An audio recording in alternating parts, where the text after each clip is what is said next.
I'm Professor David Williams. I've been at the University of Queensland now for almost 40 years. About 16, 17 years ago I started the Geotechnical Engineering Centre which I direct. I guess over recent times my main focus has been tailings, the last 10 or 15 years. Before that, lots on mine waste management. Really my career has been about the application of geotechnical principles to mine waste management.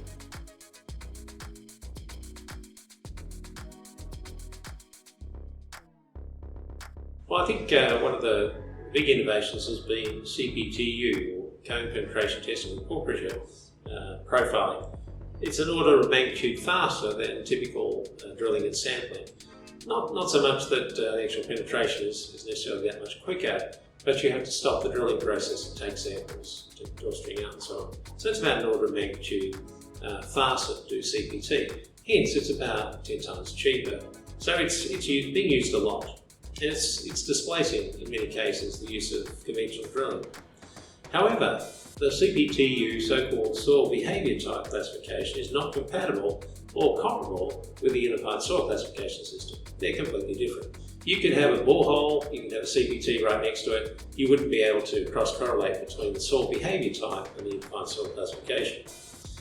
And of course, with the Unified Soil Classification, you also have the benefit of a sample. So you can do a visual classification and confirm it with testing afterwards. Equally, looking at the parameters that come out of CPTU correlations, they're entirely empirical. And they're based on the empiricism, on the test data on which they've been developed. So they can't necessarily be applied universally across a whole range of different soil types. We have increased use of geophysics over time, and the main reason for that is high-speed computers. So we're now able to analyse and interpret geophysical data in real time, get a real response. But of course, they're not of much value unless you validate and calibrate them. So again, you need real samples, you need drilling and boring and so on to calibrate them.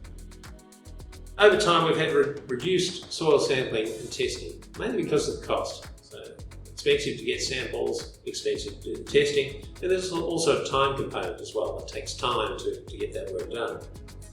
And that's a bit of a problem. We have had, however, an increase in field monitoring. That has increased. But overall, we've got more favouritism towards numerical modelling. So come up with parameters, put them into a numerical model, run as many modelling cases as you like. But the trouble is, poor data leads to poor predictions, regardless of the sophistication and speed of your numerical methods. In other words, garbage in, garbage out. Equally, geotech investigation reports now become very voluminous. We generate huge amounts of data from, for example, CPT testing and other things. And we tend to put all those data in appendices with very little oversight of what's there. Often it's just not read. They can run to hundreds of pages. So I think there's a place for digitisation of geotechnical data to enhance its presentation in forms that lend themselves to visualisation and interpretation. So I think this is somewhere where catalogues can make a huge contribution to the industry, coming up with better ways of presenting the data so that people actually use it.